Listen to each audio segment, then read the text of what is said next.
A car came speeding toward them. The girl suddenly shoved her little sister right into its path. Luckily, the driver reacted fast and swerved out of the way. The little girl wasn't hurt, but the sharp turn made the car spin out of control. It didn't stop until it slammed into the roadside. The nun immediately got out to check on the girl. When she finally got a good look at the girl's face, it hit her what was really going on, but by then it was already too late.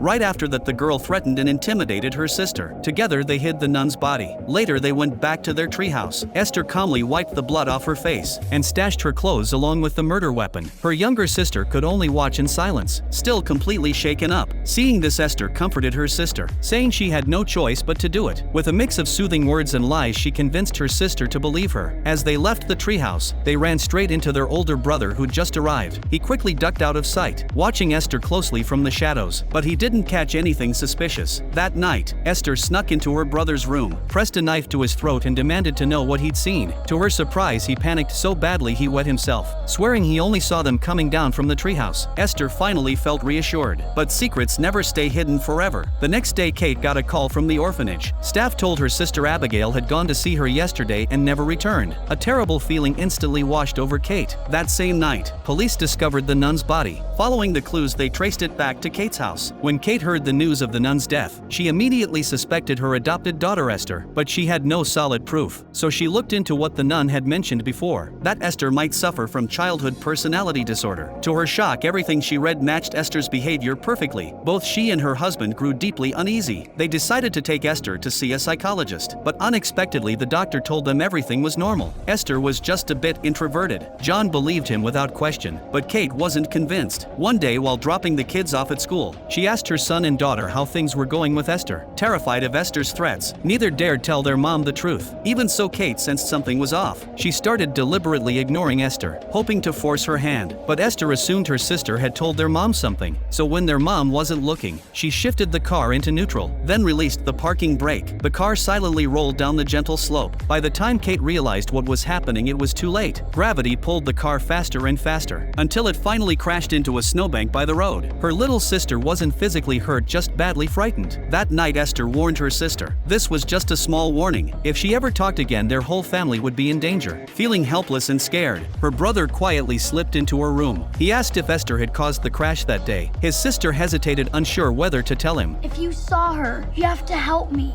so Mom and Dad can protect us. Finally, she told him everything. He was stunned but tried to calm her down, promising he'd go to the treehouse and get proof. Unbeknownst to them, Esther had overheard their entire conversation from outside the door. Early the next morning, her brother headed straight for the treehouse. Just as he was about to retrieve the evidence, Esther appeared behind him. Meanwhile, Kate called the orphanage Esther used to live in, only to be told it was actually a psychiatric hospital. A chilling dread filled her instantly. Before she could ask more questions, she spotted smoke rising from the treehouse in the distance. She sprinted over in a panic. By the time she arrived, her son was already unconscious. Esther picked up a rock nearby, ready to deliver the final blow. At the last second, her little sister rushed in and pushed her away, stopping the tragedy just in time. Kate finally arrived, breathless and frantic. Her son was rushed to the hospital. After emergency treatment, he pulled through, though he needed to stay for further care. The family finally breathed a sigh of relief. Now Kate was certain Esther was behind everything. She quietly pulled her husband aside and told him Esther had once been in a mental institution, but he refused to believe it. They argued fiercely over it. Right then, Esther asked for a soda, took $1 from Grandma, and used the chance to sneak into her brother's hospital room. Her little sister sensed danger immediately. She ran to find their mom for help. Just then, an announcement blared over the hospital PA system. Kate rushed to the scene, saw her son being resuscitated. Fury burned inside her. She knew without a doubt Esther was responsible. She stormed over and slapped her hard across the face. Esther's phone flew out of her pocket and hit the floor. Her husband still wouldn't accept Esther could do such things. He stepped in trying to shield her. At that exact moment, Kate's phone rang. It was the psychiatric hospital calling, but in all the chaos, no one noticed, and that oversight left a deadly threat hanging over their family.